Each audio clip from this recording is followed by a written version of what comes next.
الحمد لله رب العالمين الرحمن الرحيم مالك يوم الدين إياك نعبد وإياك نستعين اهدنا الصراط المستقيم صراط الذين أنعمت عليهم غير المغضوب عليهم ولا الضالين. حسبنا الله ونعم الوكيل نعم المولى ونعم النصير. أعوذ بالله السميع العليم من الشيطان الرجيم. بسم الله الرحمن الرحيم. الحمد لله الذي لم يتخذ صاحبة ولا ولدا ولم يكن له ولي من الذل وكبره تكبيرا.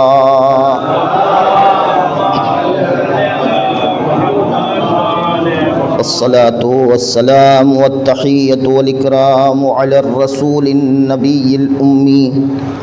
الذي أرسله بالحق بشيرا ونذيرا وداعيا إلى الله بإذنه وسراجا منيرا سيدنا ومولانا أبي القاسم محمد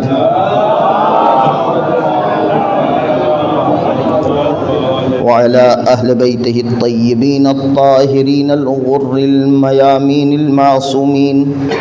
الذين أذهب الله عنهم الرجس وطهرهم تطهيرا.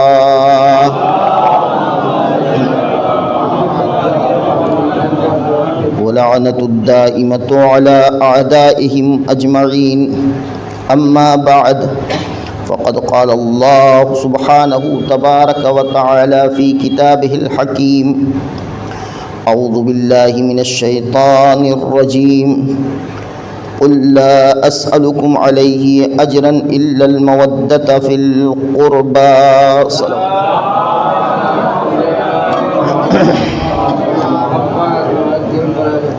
التماس ایک بار سورہ حمد اور 3 بار سورہ توحید کی تلاوت فرما کر مرحوم سید حیدر عباس ابن سید ضیافت حسین اور مرحوم سید بشیر عباس ابن سید حیدر عباس کی ارواح کو ایصال فرمائیں.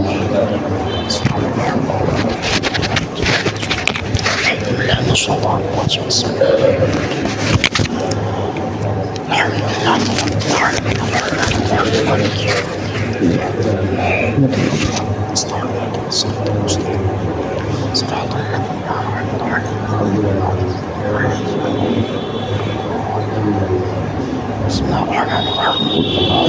الله الصمد ولم يلد ولم يولد ولم يكن له كفوا احد. بسم الله الرحمن الرحيم. صلوات پڑھ دیں محمد و آل محمد پر.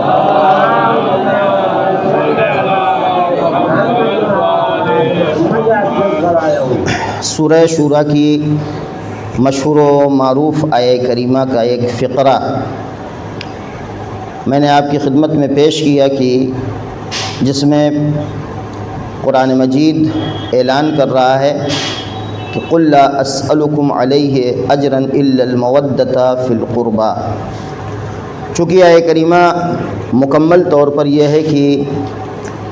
یہ وہ فضل الہی ہے کہ جسے پروردگار عالم انہیں عطا کرتا ہے کہ جو صاحبان ایمان ہیں اور عمل صالح انجام دینے والے ہیں. اس کے بعد درمیان میں یہ فقرہ آتا ہے کہ قل لا اسألکم علیہ اجرا الا المودۃ فی القربى. رسول آپ ان لوگوں سے کہہ دیجئے کہ اجر رسالت کے عنوان سے ہمیں صرف اور صرف یہ چاہیے کہ تم ہمارے قرابت داروں سے محبت کرو.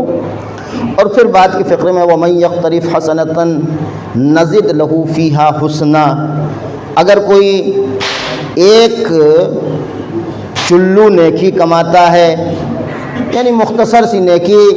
کرتا ہے تو ہم اس کی نیکیوں میں اضافہ کرتے رہتے ہیں. اور یہ پروردگار عالم کا فضل ہے کہ ان اللہ غفور شکور. پروردگار بے شک یہ مغفرت کرنے والا بھی ہے اور وہ شکور بھی ہے. بہرحال اس سے قبل کہ میں اس آیہ کریمہ کے ذیل میں آپ کی خدمت میں اپنے معروضات کو پیش کروں، یہ کہنا ضروری سمجھتا ہوں کہ یہ بڑی خوشی کی بات ہے کہ جناب اعجاز صاحب کی طرف سے موضوع دے دیا جاتا ہے۔ موضوع دینے کا فائدہ آپ کو ہو چاہے نہ ہو، یہ بتا دیں، سیدھی سی بات ہے، ہمیں ضرور ہوتا ہے، اس لیے کہ ہمیں تحقیق کرنے کا موقع فراہم ہوتا ہے، لہٰذا ان کے ہم شکر گزار ہیں کہ انہوں نے ایک عنوان دیا اور عنوان بھی بہت ہی خوبصورت دیا ہے۔ بہرحال اس آیہ کریمہ کو جب بھی مومنین سماعت کرتے ہیں تو فوراً ان کے ذہن میں آتا ہے کہ اجر رسالت یہ محبت اہل بیت ہے، محبت ذوی القربہ یہی اجر رسالت ہے۔ لیکن قرآن مجید کی ظرافت یہ ہے کہ قرآن نے یہاں پر لفظ محبت کا استعمال نہیں کیا، الا المحبۃ فی القربہ نہیں کہا ہے، بلکہ الا المودۃ فی القربہ کہا ہے۔ لہذا انہوں نے موضوع یہ دیا ہے کہ محبت اور مودت میں کیا فرق ہے اور کیوں پروردگار عالم نے یہاں پر مودت کا مطالبہ کیا ہے، محبت کا مطالبہ نہیں کیا ہے۔ ظاہر سی بات ہے، اس بات کو سمجھانے کے لیے تھوڑی سی گفتگو کرنی ہوگی اور مختصر سا مقدمہ پیش کرنا پڑے گا آیت کی اہمیت کے حوالے سے۔ حضرت امام جعفر صادق علیہ الصلوۃ والسلام کے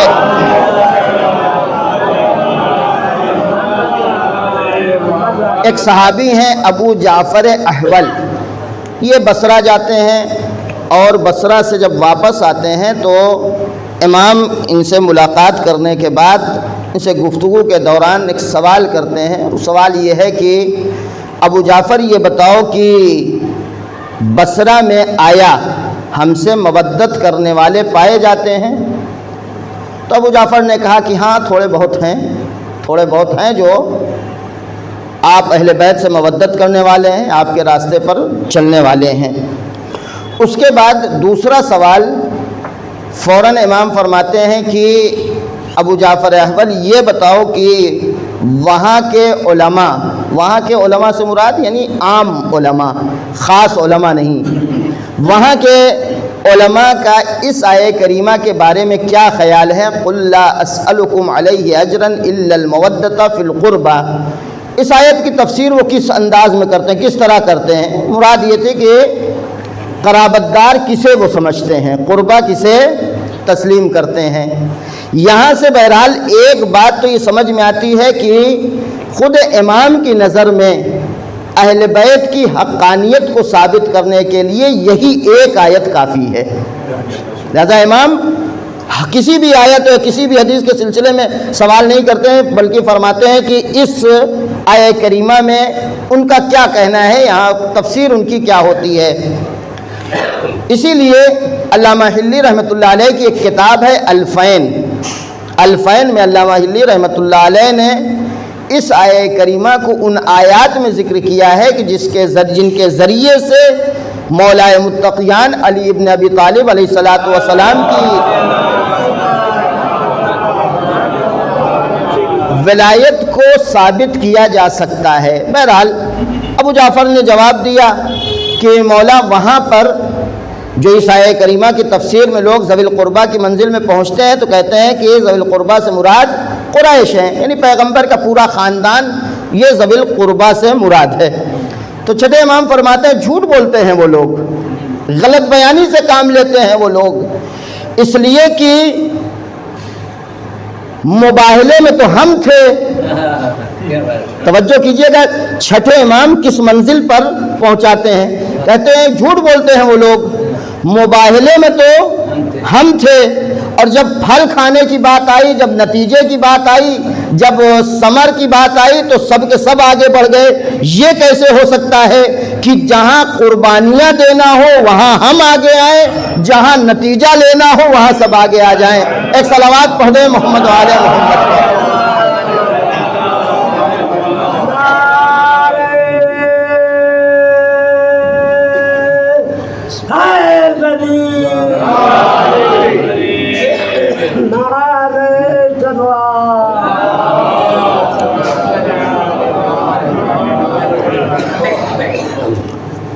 تو بہرحال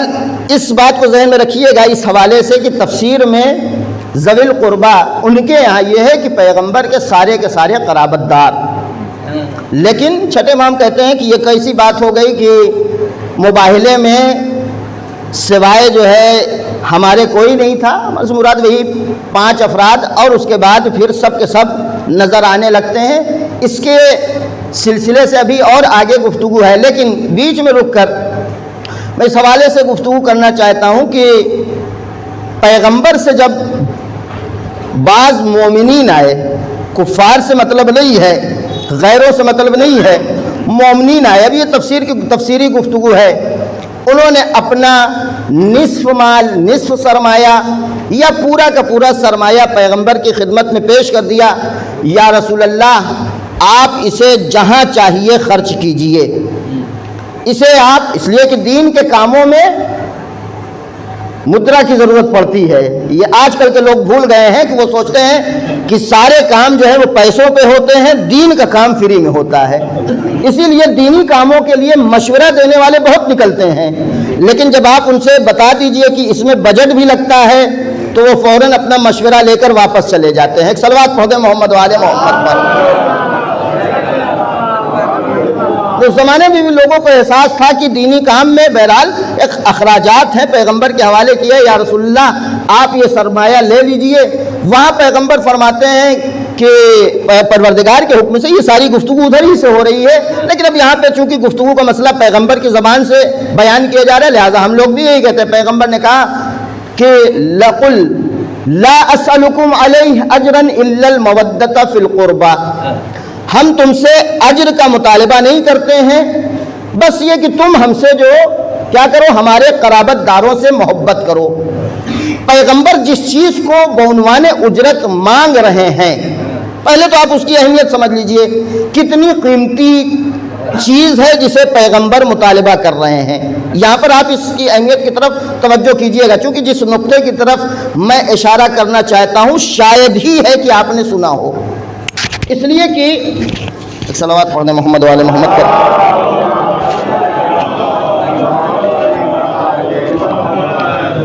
پیغمبر اس وجود کا نام ہے جو کائنات میں سب سے برتر، سب سے قیمتی، پروردگار کی شاہکار مخلوق، پیغمبر سے برتر کوئی ہے؟ پیغمبر بہت نہایت قیمتی فرد کا نام ہے۔ پیغمبر کی ایک سانس کی قیمت کل دنیا نہیں ہو سکتی ہے۔ پیغمبر کی ایک سانس کی قیمت اگر پوری دنیا کو قرار دیا جائے تو بھی پوری دنیا پیغمبر کی ایک سانس کے مقابل میں کم ہے۔ اب پیغمبر جس چیز کو بعنوان اجرت مطالبہ کر رہے ہیں، جسے مانگ رہے ہیں، اس کی اہمیت سمجھیے گا۔ میں نے کہا کہ پیغمبر کے ایک سانس کی قیمت پوری دنیا نہیں بن سکتی ہے۔ پیغمبر اپنے 23 سالہ زحمات کا مطالبے میں صرف اور صرف مودت قربا کا مطالبہ کر رہے ہیں۔ ایک صلوات پڑھ دیں محمد وآل محمد۔ یہاں سے کم ہمیں اور آپ کو اتنا تو محسوس ہو جانا چاہیے کہ مودت قربا اتنی آسان چیز نہیں ہے کہ جیسے ہم لوگ سمجھ لیتے ہیں جتنا آسان، اس کی کوئی نہ کوئی بہرحال خاصیت ہے جس کی بنیاد پر پروردگار عالم اس بات کا مطالبہ اپنے پیغمبر کی زبان سے کروا رہا ہے کہ پیغمبر آپ اجرت کے عنوان سے اس چیز کا مطالبہ کیجئے گا۔ یہ پیغمبر کو اجرت کی ضرورت ہے۔ پیغمبر نے جس دن کام شروع کیا تھا، جس دن تبلیغ رسالت شروع کی تھی، پیغمبر جس کام کو انجام دے رہے تھے اس کام کا اجر سوائے پروردگار کے کوئی عطا نہیں کر سکتا ہے۔ اور اسی لیے ہم اور آپ بھی جب ہمارے ہاں گفتگو آتی ہے کسی عمل خیر کے سلسلے میں تو ہم اور آپ خود ہی عاجزی کا اظہار کر لیتے ہیں، اقرار کر لیتے ہیں کہ بھائی اس کا ہم تو مثلا ہم ہی لوگوں کو لفافہ دیتے وقت لوگ کیا کہتے ہیں، ارے مولانا یہ کچھ ہے نہیں، واقعی بھی کچھ نہیں ہوتا ہے وہ۔ کیوں؟ اس لیے کہ یہ جو ذکر اہل بیت ہے اس کی قیمت یہ لفافہ نہیں ہو سکتا ہے، یہ اتنا قیمتی ذکر ہے۔ تو بہرحال اتنا قیمتی چیز پیغمبر جس چیز کا مطالبہ کرے اس کی یقیناً قیمت ہے۔ لیکن پیغمبر نے اس دنیا کے لیے تبلیغ، اس دنیا کے لیے کار رسالت کو انجام نہیں دیا ہے۔ تبلیغ اسلام دنیا کے سرمایے کے لیے انہوں نے نہیں کیا تھا، مادیات، ورنہ مادیات کے لیے کیا ہوتا تو پیغمبر کے پاس لوگ دھن دولت لے کر آئے تھے، پیغمبر چاہتے تو ان سے دھن دولت لے کر رکھ لیتے اور اپنا کاروبار چلاتے رہتے، لیکن پیغمبر اس کے لیے کام ہی نہیں کر رہے تھے۔ انہیں اجر رسالت، ان کو اجر رسالت سوائے پروردگار کے کوئی دوسرا دے نہیں سکتا تھا، ان کے لیے اجر رسالت وہی جو پروردگار دے سکتا ہے وہی ہے، باقی پیغمبر کو ہم انسانوں سے کچھ نہیں چاہیے تھا۔ اسی لیے پیغمبر نے پہلی منزل پر اعلان کر دیا، دیکھو جس اجرت کا ہم نے مطالبہ کیا ہے فَهُوَ لَكُمْ، یہ مت سمجھنا کہ جس اجرت کو ہم تم سے مانگ رہے ہیں، جس چیز کو تم سے مانگ رہے ہیں، اس کا فائدہ ہمیں پہنچنے والا ہے، اس کا فائدہ ہمیں پہنچنے والا نہیں ہے۔ جو ہم نے تم سے اجرت کے عنوان سے مطالبہ کیا ہے فَهُوَ لَكُمْ، اس کا فائدہ تمہیں پہنچے گا۔ چونکہ یہ سورہ سبا کی آیت نمبر 47 ہے، جس میں پروردگار، چونکہ حوالہ دے رہا ہوں آپ مراجعہ بھی کر سکتے ہیں، قُلْ مَا سَأَلْتُكُم مِّنْ أَجْرٍ فَهُوَ لَكُمْ، جو تم سے ہم مانگ رہے ہیں وہ تمہارے لیے ہے، یہ ہمارا اس میں کوئی فائدہ نہیں ہے، ہمارا اجر پروردگار پر ہے، ہمیں تو ہمارے کاموں کا اجر پروردگار دے گا، لیکن جو تم سے ہم مانگ رہے ہیں، جس چیز کا تم سے مطالبہ کیا ہے، اس کا فائدہ بھی تمہاری طرف پلٹنے والا ہے۔ اب مثال دینے کے یہاں پر موقع نہیں ہے۔ دوسری جگہ سورہ فرقان کی آیت نمبر 57 میں ارشاد ہوا قُلْ مَا أَسْأَلُكُم مِّنْ أَجْرٍ إِلَّا مَنْ شَاءَ أَن يَتَّخِذَ إِلَىٰ رَبِّهِ سَبِيلًا، اے پیغمبر آپ کہہ دیجئے ما أَسْأَلُكُم مِّنْ أَجْرٍ، ہم جو تم سے اجر کا مطالبہ، ہمارا کسی سے اجر کا کوئی مطالبہ نہیں ہے، إِلَّا مَنْ شَاءَ إِلَىٰ رَبِّهِ سَبِيلًا، اجر کا مطالبہ کس سے ہے ہمارا؟ اللہ سے نہیں ہے، إِلَّا مَنْ شَاءَ إِلَىٰ رَبِّهِ سَبِيلًا، جو اللہ تک راستہ پانا چاہتا ہے، جس کو اللہ تک جانا ہے، جس کو اس سبیل کی تلاش ہے، جس کو اس راستے کی تلاش ہے جو راستہ اللہ تک جاتا ہے، اس راستے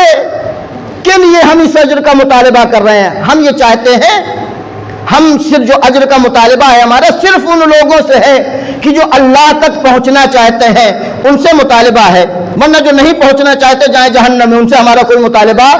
نہیں ہے۔ لہذا پیغمبر نے یہاں پر پہلی منزل پر یہ واضح کر دیا کہ یہ جو مودت قربہ ہے، مودت قربہ کوئی ایسی چیز نہیں ہے کہ جسے ہم صرف دعوے کے طور پر دل میں رکھے رہیں کہ ہاں ہم محب اہل بیت ہیں، ہم اہل بیت کے چاہنے والے ہیں۔ نہیں عزیزو، پیغمبر نے جس مودت قربہ کا مطالبہ کیا ہے، سورہ فرقان کی 57 نمبر کی آیت میں یہ واضح کر دیا کہ ایسی چیز نہیں ہے کہ جسے صرف دل میں چھپا کر رکھنا ہے، یہ ایک ایسا راستہ ہے کہ جو راستہ اللہ تک پہنچاتا ہے۔ ایک صلوات پڑھ دیں محمد و آل محمد پر۔ بہرحال یہ بات ثابت ہو جاتی کہ پیغمبر کو مال دنیا نہیں چاہیے تھا، پیغمبر مادیات کو نہیں چاہتے تھے، پیغمبر انعام و اکرام نہیں چاہتے تھے، پیغمبر کا جو ہدف تھا مطالبہ اجر سے، مودت قربہ کی جو مطالبہ تھا پیغمبر کی جانب سے، مودت قربہ کا مطالبہ اس لیے تھا تاکہ پیغمبر امت کی تعمیر کر سکیں۔ یہ بتا رہا ہے کہ یہ سورہ فرقان کی 57 نمبر کی آیت بتا رہی کہ الا من شاء الی ربہ سبیلا، یہ جو اللہ تک پہنچنا چاہتا ہے، جو اللہ تک جسے راستہ چاہیے، یہی اس کے لیے ہماری طرف سے اجرت کا مطالبہ ہے، جو نہیں چاہتا اس سے ہمارا کوئی مطلب نہیں ہے۔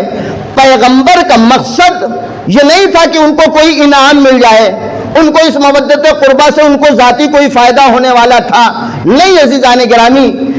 اس کا فائدہ ہم تک پہنچنے والا تھا، اور یہ فائدہ کیا تھا؟ اللہ تک پہنچا دے گا، یہ فائدہ ہمیں، یہ راستہ ہمیں اللہ تک پہنچا دے گا۔ یعنی پیغمبر کا اصل مقصد یہ تھا، پیغمبر ایک امت کی تعمیر کرنا چاہ رہے تھے، اس لیے کہ پیغمبر اگر ایسے ہی چلے جاتے واپس تو پیغمبر نے جو کچھ کیا تھا وہ وہیں پر اسی زمانے میں ختم ہو جاتا، آج ہم تک نہیں پہنچتا۔ پیغمبر یہ چاہتے تھے ایک امت کی تعمیر کریں، ایک امت کو کی تشکیل دیں۔ اب ظاہر سی بات ہے،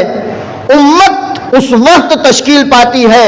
امت اس وقت تعمیر پاتی ہے جب ایک امام ہو، اس لیے کہ امت کی تعمیر کے لیے ادھر امت ہے ادھر امام ہونا چاہیے، امام ہو اور ادھر امت ہو، جب امام ہو امت ہو تب امت تعمیر ہوگی، امت کی تشکیل ہوگی، لیکن عزیزو اس وقت تک امت کی تشکیل نہیں ہوگی جب تک اس امام اور اس امت میں بہت گہرا رابطہ نہ ہو۔ توجہ کیجئے گا، امت کی تشکیل کے لیے ایک حصہ ہے، ایک رکن ہے امت، دوسرا رکن ہے امام، لیکن امت اس وقت تک نہیں تیار ہو سکتی، امت اس وقت تک نہیں بن سکتی ہے جب تک اس امام اور امت میں بہت گہرا رابطہ نہ ہو۔ اور اسی گہرے رابطے کی تشکیل کے لیے، اسی گہرے رابطے کو پیدا کرنے کے لیے پروردگار عالم نے مودت قربا کا مطالبہ کیا ہے۔ اے صلوات پڑھو محمد و آل محمد پر۔ چلے بعض علماء اسی لفظ مودت کے بارے میں کہتے ہیں، لفظ مودت جو ہے، مودت اصل میں یہ ودا سے ہے، ود محبت، ودا جو ہے وہ فعل ہے، ودا اصل میں بعض علماء اس بارے میں جو علماء ادبیات ہے یعنی گرامر کے جو ماہر ہیں وہ بتاتے ہیں، کہتے ہیں کہ یہاں پر ودا اصل میں تھا وتدا، وتدا، وتدا کہتے ہیں کیل کو کہیں پر ٹھوکنا، کیل ٹھوکنا، کیل ٹھوکتے ہیں تو کیا ہوتا ہے، مثلا یہ لکڑی کا حصہ اور ادھر سے یہ لکڑی کا حصہ، اسے جوڑنا ہو تو کیا کیا جاتا ہے، کیل ٹھوکا جاتا ہے۔ وتدا بعد میں یہ تے جو ہے دال میں تبدیل ہو گیا وادادا، اور اس کے بعد پھر ایک قانون کے تحت یہ وادادا ہو گیا ودا، اسی ودا سے ہے مودت۔ قرآن مجید نے اس لفظ کو استعمال کر کے ہمیں اور آپ کو یہ پیغام دیا ہے کہ دیکھو امام کو امت کے ساتھ، امت کو امام کے ساتھ ایسے جڑے ہونا چاہیے جس طریقے سے دو جسموں کو، دو لکڑیوں کو، دو چیزوں کو ایک کیل مضبوطی کے ساتھ جوڑ دیتی ہے کہ اسے الگ کرنا اتنا آسان نہیں ہوتا ہے۔ دیکھو امام، امت کو امام سے ایسی مودت چاہیے، ایسا رابطہ چاہیے، ایسا گہرا ربط چاہیے جس ربط کو اتنی آسانی سے الگ نہ کیا جا سکتا ہو۔ جب اتنا گہرا ربط ہوگا تب ہوگی مودت، ورنہ ہر رابطہ، ہر ارتباط، ہر تعلق مودت نہیں کہلاتا ہے، ہر ربط کو مودت نہیں کہتے، ہر تعلق کو مودت نہیں کہتے ہیں۔ ہاں یہ ہو سکتا ہے کہ عام تعلقات کو محبت کہہ دیا جائے، لیکن پروردگار عالم نے یہاں محبت کا مطالبہ نہیں کیا ہے، یہاں کس چیز کا مطالبہ ہے، مودت کا مطالبہ ہے۔ اس لیے کہ اگر محبت کا مطالبہ ہوتا تو ہم میں اور غیروں میں کوئی فرق نہیں تھا۔ توجہ کیجئے گا، ہم میں اور غیروں میں کوئی فرق نہیں تھا، اس لیے کہ محبت تو بہت سارے کرتے ہیں۔ محبت تو حد یہ ہے کہ ہمارے ملک میں ہندو بھی کرتے ہیں، غیر مسلم بھی اہل بیت سے محبت کرتے ہیں، عیسائی اہل بیت سے محبت کرتا ہے، ہندو اہل بیت سے محبت کرتا ہے، سب کی بات نہیں ہو رہی ہے، لیکن ہاں کرتے ہیں محبت کرنے والے، غیر بھی محبت کرتے ہیں، اور کبھی کبھی تو جذبات میں وہ آ کے ہم سے زیادہ اظہار محبت کرنے لگتے ہیں کہ ہم سب سے زیادہ محبت کرتے ہیں۔ اس کا مطلب یہ ہے کہ ہم اہل بیت کے چاہنے والوں کا امتیاز ان سے محبت کرنا نہیں ہے، ہم اہل بیت کے چاہنے والوں کا امتیاز، ہماری خصوصیت ان سے محبت کرنا نہیں ہے، اس لیے کہ محبت تو بہت سارے کیا کرتے ہیں، ہم سے مودت کا مطالبہ کیا گیا ہے۔ لہذا یہاں پروردگار عالم یہ چاہتا ہے کہ ہم اپنے امام سے مودت کریں، محبت صرف محبت پر نہ رکے رہیں، اس لیے کہ محبت پر اگر رکے رہ گئے کہ محبت جو ہے وہ ہمیں کسی نتیجے تک نہیں پہنچا سکتی۔ یہ بات اب ظاہر سی بات ہے میں کریلی میں عبادت خانے میں بہت آسانی سے کہہ سکتا ہوں، ورنہ دوسرے محلے میں تو ہمیں شاید دشمن اہل بیت ثابت کر دیا جائے۔ ایک صلوات پڑھ دیں محمد و آل محمد۔ محبت ہمیں کسی منزل تک نہیں پہنچا سکتی، اس لیے کہ محبت بہرحال محبت میں وہ شدت نہیں پائی جاتی ہے، محبت میں وہ جوش نہیں پایا جاتا ہے، محبت میں وہ قوت نہیں پائی جاتی ہے جو قوت مودت میں پائی جاتی ہے۔ اسی لیے ایک عالم کا فقرہ میں نے ایک کتاب میں پڑھا، انہوں نے کہا کہ دیکھو محبت کرنے والے سن 61 ہجری میں تو بہت تھے، لیکن مودت کرنے والے صرف 72 تھے، اور یہی وجہ ہے مودت کی بہترین مثال یہ ہے کہ جب محبت ہوتی ہے تو محبت کہیں نہ کہیں ساتھ چھوڑنے پر مجبور کر دیتی ہے، لیکن مودت ہو تو جسم ٹکڑے ٹکڑے بھی ہو جائیں لیکن امت امام کا ساتھ نہیں چھوڑتی ہے۔ ایک صلوات پڑھ دو محمد آل محمد۔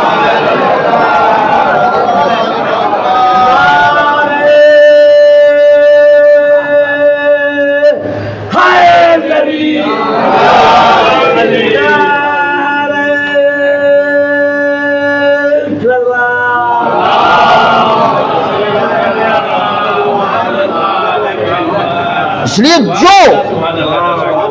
جو محبت ہمیں اہل بیت سے بالکل جوڑ نہ دے، اور ایسا جوڑ، ایسا تعلق، ایسا ربط کہ جس میں جدائی ممکن نہ ہو، جسم ٹکڑے کر دیے جائیں لیکن جدائی ممکن نہ ہو، یہ کربلا میں ثبوت چاہیے تو آپ کے لیے ثبوت جناب سعید بھی ہیں، جناب عباس بھی ہیں، اور بھی دوسرے اصحاب ہیں کہ جن کے جسم کو ٹکڑے تو کر دیا گیا ہے، جن کے جسموں کو پامال تو کر دیا گیا ہے، لیکن اہل بیت سے انہیں جدا نہیں کیا جا سکا۔ تو ہم سے اور آپ سے اسی چیز کا مطالبہ ہے، مودت کا مطالبہ ہے۔ مودت اسی چیز کا نام ہے کہ ہم اور آپ امام سے ایسے گہرے رابطے میں ہو جائیں، اس لیے کہ امام وہ ہے کہ جب تک ہم اس سے جڑیں گے نہیں، جب تک ہم اس سے مرتبط نہ ہوں گے تب تک اللہ تک نہیں پہنچ سکتے۔ اللہ تک پہنچنے کے لیے ہمارے اور اللہ کے درمیان جو ایک واسطہ ہے، اس واسطے کا نام ہے امام۔ اس لیے کہ رسول پیغام لیتے ہیں اللہ سے، رسول پیغام لیتے ہیں اللہ سے، اور اس کے بعد ہماری اوقات اتنی نہیں ہے، ہماری حیثیت اتنی نہیں ہے کہ ہم اللہ کا پیغام ڈائریکٹ رسول سے حاصل کر سکیں، لہذا اس درمیان پروردگار عالم نے ایک ربط قرار دیا ہے، جس ربط کا نام ہے امامت، جس ربط کا نام ہے امام، یہ کہنا جس ربط کا نام ہے ذوی القربہ۔ یہ ذوی القربہ ادھر سے پیغام لے گا، یہ ادھر سے میسج لے گا اور ہم تک پہنچائے گا۔ جب یہ میسج ہم تک پہنچے گا تو پھر ہم اللہ تک پہنچ سکتے ہیں۔ اب آئے پلٹے پھر ابتدائی گفتگو کی طرف۔ امام نے کیا کہا؟ امام نے کہا کہ وہاں تو ہم تھے اور یہاں سب شامل ہو جائیں۔ وہاں ہم تھے جہاں مباہلہ کا موقع ہے، مباہلہ کی داستان سب کے ذہن میں ہے، مباہلہ کا موقع ہے تو وہاں ہم نکلے، اور اس کے بعد جب اجر رسالت کی بات آئی تو اس وقت تو ظاہر سی بات ہے، جس وقت یہ آیت نازل ہو رہی ہے، پیغمبر کے نہ جانے کتنے خاندان والے مشرک ہیں، نہ جانے کتنے خاندان والے کافر ہیں، کیا پروردگار عالم اجر رسالت کو مشرک اور کافروں کی محبت قرار دے سکتا ہے؟ بہرحال یہ ان سے محبت، یہ اجر رسالت ہوگی، ان کی محبت اجر رسالت ہوگی کہ جو پیغمبر سے اتنا جڑے ہوں کہ پیغمبر جو پہنچائے، جو کہے وہ سمجھ بھی لے اور ہم تک منتقل بھی کر دیں، ہم تک پہنچا دیں، کہ جن کا پیغمبر سے رابطہ نہ ہو اتنا گہرا، جن کا پیغمبر سے اتنا گہرا رابطہ نہ ہو وہ ہم تک نہیں پہنچا سکتے۔ اور یہی وجہ ہے کہ پیغمبر اور ہمارے درمیان اگر امام نہ ہو ربط کے طور پر تو ہم کامیاب نہیں ہو سکتے۔ اس سلسلے میں ایک حدیث ہے، صلوات پڑھ دیں محمد وآل محمد پر۔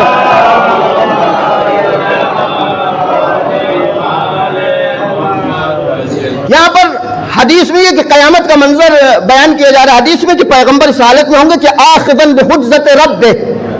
پیغمبر جو ہے وہ اپنے رب کے حجزہ سے، یعنی یہاں پہ بھی نور ترجمہ کر رہے ہیں، ہم نور سے متمسک ہوں گے، پیغمبر نور الہی سے وابستہ ہوں گے۔ وَنَحْنُ آخِذُونَ بِحُجَّةِ نَبِيِّنَا، ہم نور پیغمبر سے وابستہ رہیں گے۔ سلسلہ دیکھیے گا، پیغمبر سے، اللہ سے پیغمبر مرتبط ہے، اور پھر یہ اہل بیت ائمہ طاہرین ذوی القربہ پیغمبر سے مرتبط ہے۔ وَشِيعَتُنَا آخِذٌ بِحُجَّتِنَا، ہمارے چاہنے والے ہم سے وابستہ رہیں گے۔ سلسلے کو پہچانیے گا، پیغمبر سے اللہ سے رسول، رسول سے اہل بیت، اور ہم اہل بیت سے اب اس حدیث کے سلسلے میں لفظ حجزہ کا بعض روایتوں میں جو معنی کیا گیا ہے، بعض روایتوں میں جو مطلب حجزہ کا بیان کیا گیا ہے وہ ہے دین الہی۔ حجزہ یعنی دین الہی، جو دین اللہ نے رسول کو دیا، رسول نے اس پر عمل کیا، اور جو رسول سے اہل بیت نے لیا، اہل بیت نے اس پر عمل کیا۔ اب اہل بیت جو ہم تک پہنچائے، ہم کو صرف دل میں رکھنا ہے، توجہ کیجئے گا، اہل بیت کی اطاعت کی گفتگو اس آیہ کریمہ میں نہیں ہوئے قُلْ لَا أَسْأَلُكُمْ عَلَيْهِ أَجْرًا إِلَّا الْمَوَدَّةَ فِي الْقُرْبَى۔ اس میں یہ نہیں کہا جا رہا ہے کہ تم اہل بیت کے پیغام پر عمل کرنا، یہ نہیں کہا جا رہا ہے، یہ نہیں کہا جا رہا ان کی باتوں پر عمل کرنا، ان کے فرامین پر عمل کرنا، ان کے احکام پر عمل کرنا۔ ان کے احکام پر عمل کرنے کی گفتگو کہاں پر ہے؟ اطیعوا اللہ و اطیعوا الرسول، اطیعوا اللہ و اطیعوا الرسول، وہاں یہ کہا گیا ان کے اوامر کی پیروی کرو، ان کے فرامین کی پیروی کرو، جو اولی الامر ہیں ان کے بھی اوامر کی پیروی کرو، ان کے فرامین کی پیروی کرو۔ لیکن یہاں صرف اطاعت کی گفتگو نہیں ہے، یہاں صرف ان کی پیروی کی گفتگو نہیں ہے، بلکہ یہاں پر ہم سے اور آپ سے مودت کا مطالبہ کیا جا رہا ہے کہ دیکھو ان کی اطاعت کرنے کے ساتھ ساتھ تمہیں ان سے بالکل ایسے جڑے رہنا ہے کہ جس سے کوئی جدا نہ کر سکے، جسے کوئی الگ نہ کر سکے۔ لہذا اب اتنے مضبوط جو رسول سے جڑے ہوں وہی ہمیں اللہ تک پہنچا سکتے ہیں۔ اگر یہ رسول، جب یہ رسول سے اتنے مضبوط انداز میں جڑے رہیں گے کہ انہیں کوئی جدا نہیں کر سکتا، اور ہم ان سے جڑے رہیں گے اتنی مضبوط انداز میں کہ ہمیں کوئی ان سے جدا نہیں کر سکتا، اس وقت ہم اللہ تک پہنچ جائیں گے۔ لیکن وہ لوگ کہ جو رسول سے جڑے ہی نہیں ہیں، کیا وہ پہنچا سکتے ہیں ہمیں اللہ تک؟ اب ذوی القربہ میں آنکھ بند کر کے یہ کہتے نا رسول کے سارے رشتہ دار مراد ہیں، یہاں پر رسول کے سارے قرابت دار مراد ہیں۔ میں نے کہا رسول کے بہت سارے قرابت دار مشرک تھے، کافر تھے، کیا وہ اللہ تک پہنچا سکتے تھے؟ پیغمبر نے کہا یہ جس اجر کا مطالبہ ہے یہ اجر ایسا ہے جو اللہ تک پہنچنے کا راستہ ہے، جو اللہ تک تمہیں پہنچائے گا، یہ راستہ تمہیں اللہ تک لے جائے گا۔ تو کیا رسول کا ہر رشتہ دار اللہ تک پہنچا سکتا ہے؟ کیا رسول کا ہر قریبی اللہ تک پہنچا سکتا ہے؟ رسول کے بہت سے قریبی تو ایسے تھے کہ جن کو جنگ بدر میں دیکھ لیا گیا، کہ جو اتنا دور بھاگے تھے کہ واپس آئے۔ ارے آدمی بھاگتا ہے تو تھوڑا کم بھاگتے، 10-20 قدم 100 قدم بھاگ جاتے، تاریخوں میں ملتا اتنا دور بھاگے تھے کہ 3 دن لگ گئے تھے انہیں واپس آنے میں۔ تو جنہیں 3 دن پیغمبر تک پہنچنے میں لگ جائے، کیا وہ ہمیں اور آپ کو پہنچا سکتے ہیں؟ وہ ہمیں اور آپ کو پہنچا سکتے ہیں؟ نہیں عزیزو، جو رسول کے اتنا قریب ہو کہ سب بھاگ جائیں، سب بھاگ جائیں، لیکن وہ نہ بھاگے، وہ تنہا لڑتا رہے، اور جب کوئی اس میدان میں آئے کہ علی کی جگہ ہم بھی آ جائیں، علی کے جیسے ہم بھی ہو جائیں، تو پیغمبر کہے نہیں بھائی تم بھی چلے جاؤ، تم پیچھے ہٹ جاؤ، اس لیے کہ یہاں پر میں اور علی ایسے ہیں، علی ہم ہیں، ہم علی ہیں۔ صلوات پڑھ دیں محمد و آل محمد پر۔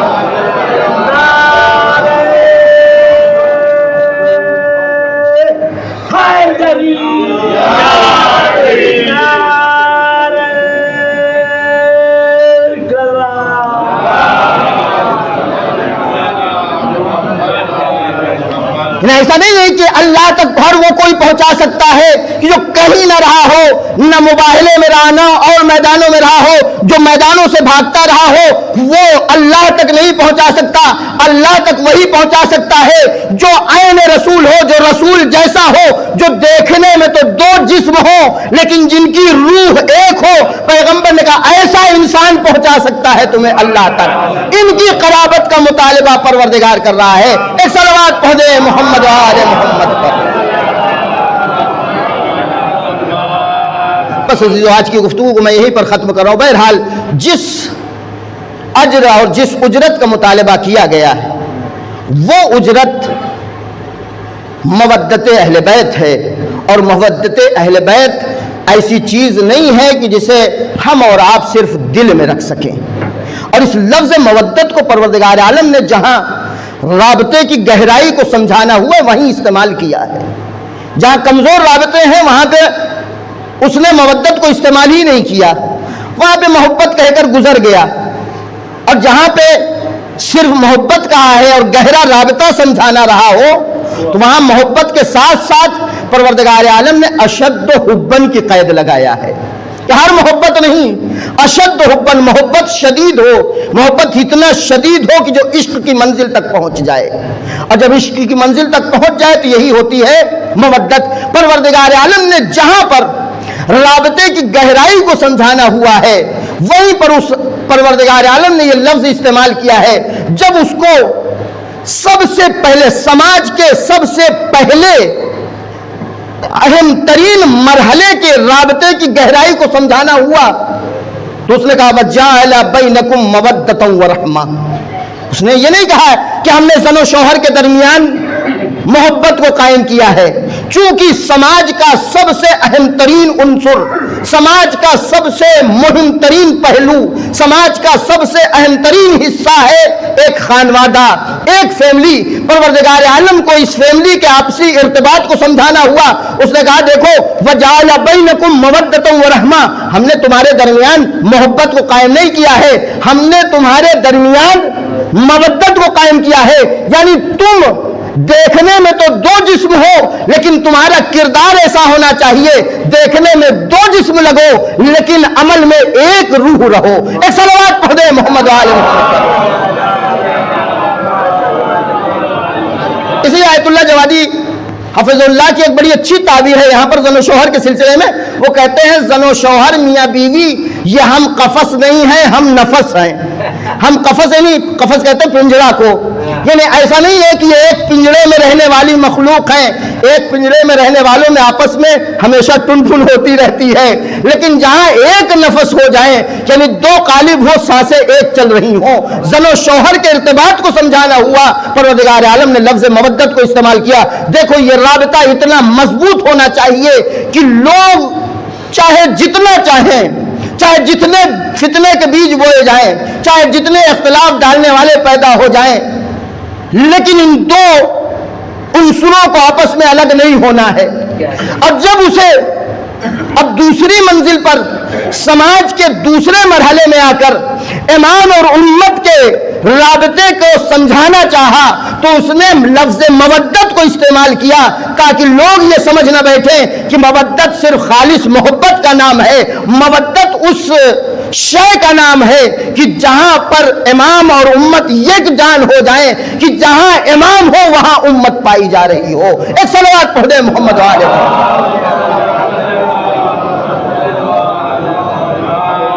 بس عزیزو یہ مرحلہ یہیں پر ختم ہوتا ہے۔ اگر کسی مناسبت پر کبھی اور گفتگو اسی موقع سے نکل آئی تو عرض کیا جائے گا۔ مودت اہل بیت کی جس کا مطالبہ پیغمبر نے یہ کہہ کر کیا تھا کہ یہی وہ شے ہے، یہی وہ اجرت ہے کہ جو اجرت تمہیں اللہ تک پہنچا سکتا ہے، لیکن مسلمانوں نے، امت نے آیا اس رابطے کے ساتھ کیسا برتاؤ کیا، اس رابطے کے ساتھ امت کا کیا رویہ رہا ہے۔ جب تاریخ کے دامن میں آپ اس منزل کو تلاش کریں گے تو انسان اگر خون کے آنسو روئے تو واقعی میں کم ہے، اسی لیے ہم اور آپ چونکہ مصیبت کی اس حد تو کو نہیں سمجھ سکتے ہیں، ہم اور آپ تڑپ ضرور جاتے ہیں، بے چین ضرور ہو جاتے ہیں، لیکن ہماری آنکھوں سے خون کے آنسو نہیں نکلتے ہیں۔ لیکن جسے اس مصیبت کا باقاعدہ احساس ہے، اس مصیبت کی سنگینی کو جس نے محسوس کیا ہے وہ جانتا ہے کتنی سخت مصیبت ہے وہ۔ یہی اسی لیے تو وہ بیان کرتا ہے کہ میں صبح بھی روؤں گا، شام بھی روؤں گا، آنکھوں میں آنسو نہیں بلکہ آنکھوں سے خون بہیں گے آقا ہے میرے جد۔ اس لیے کہ آپ تاریخ کے پہلی منزل سے دیکھیں کہ جن کے لیے مودت کا مطالبہ کیا گیا تھا، جن سے رابطے میں رہنے کا مطالبہ کیا گیا تھا، مدینے میں اس کا حال کیا ہے۔ وہ علی کی جس کے لیے پیغمبر نے کہا کہ یہ ہم دو جسم ہیں لیکن ایک جان ہے، انا ہوا انا، ہم وہ ہیں وہ ہم ہیں، یہ پیغمبر کی صریح حدیث تھی۔ اس علی کے ساتھ ایسا برتاؤ ہوا کہ جب بنت رسول نے پوچھا کہ اے علی میں نے سنا ہے کہ آپ کو لوگ سلام نہیں کرتے، تو علی تڑپ جاتے، کہتے سلام کرنا تو دور کی بات ہے، اب علی سلام کرتا ہے تو لوگ جواب نہیں دیتے۔ اس کی تنہائی اور اس کی غربت اس مدینے میں جہاں اس کے کمالات کو لوگوں نے دیکھا ہو، جہاں اس کے جہاد کو لوگوں نے دیکھا ہو، جہاں اس کی جافشانیوں کو لوگوں نے دیکھا ہو، وہاں پر اس کا یہ عالم وہ اتنا ناشناختہ اور اتنا غریب ہو جائے وہ انسان، اتنا غریب ہو جائے وہ انسان کہ ایسا وقت آ جائے کہ اس کے گلے میں رسی باندھ کر مسلمان جنگوں سے بھاگا کرتے تھے، جو مسلمان جنگوں میں جن کے قدم نہیں ٹکتے تھے وہ آئے، ان کے اندر اتنی جرأت پیدا ہو جائے اور ادھر سے علی اتنا غریب اور اتنا تنہا ہو جائے کہ علی کے گلے میں رسی باندھ کر مسلمان لے کے چلے جائے۔ عزیزو، ہم اور آپ تو یہ سمجھتے ہیں کہ یہ ایک واقعہ، ایک مرحلہ تھا جو انجام پا گیا، لیکن اس کی شدت کو جناب زہرا نے محسوس کر لیا تھا۔ یہی وجہ ہے تاریخ لکھتی ہے جناب زہرا گئی ہے مدینے میں، مسجد نبی میں جا کر جب علی واپس آئے، بیان دیا ہے اور علی واپس آئے ہیں، تو میرے ایک استاد ہے، انہوں نے یہ بیان کیا، میں نے کہیں پڑھا تو نہیں ہے، انہوں نے بیان کیا ان کے احساسات رہے ہو یا ان کے خیالات رہے ہو یا زبان حال رہی ہو۔ عزیزوں، وہ کہتے ہیں کہ زہرا جب مسجد سے گھر واپس آئی ہے تو میں سمجھتا ہوں زہرا نے سب سے پہلے حسین کو آغوش میں لیا ہوگا، زینب کو گود میں لیا ہوگا کہ اے میرے بچوں، جس امت کو میں نے دیکھا ہے، جس امت کو میں مسجد میں دیکھ کر آ رہی ہوں کہ جو امت علی کے گلے میں رسی باندھ سکتی ہے، وہ امت میرے لال حسین کے گلے کو بھی کاٹ، جو امت میرے شوہر کے، میرے علی کے گلے میں رسی باندھ سکتی ہے، اس کے لیے زینب کے بازوؤں میں رسل باندھنا کوئی مشکل نہیں ہے۔ ہاں عزیزو، یہی وہ مصیبتیں تھی کہ جس کو یاد کر کے باپ تڑپتے ہیں، آواز دیتے ہیں کہ لان تو بننا ہے میرے جب، ہم آپ کے لیے صبح بھی روئیں گے، شام بھی روئیں گے، ہمارے آنسو خشک ہو جائے تو ہمارے آنکھوں سے خون نکلے گا۔ سيعلم الذين ظلموا أي منقلب ينقلبون إنا لله وإنا إليه راجعون۔ الہی بحق